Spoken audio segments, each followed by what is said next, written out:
Hi everybody, today we'll talk about how to fix or how to solve your Google Slides. To know how to find the solution about Google Slides app, you should just go to Settings.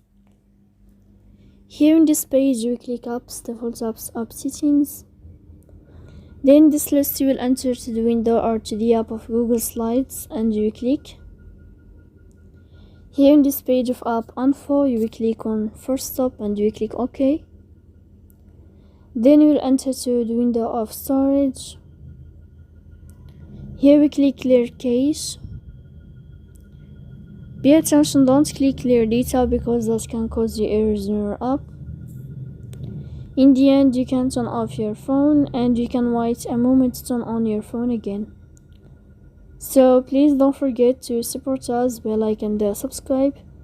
See you next time in another video and thank you for your attention.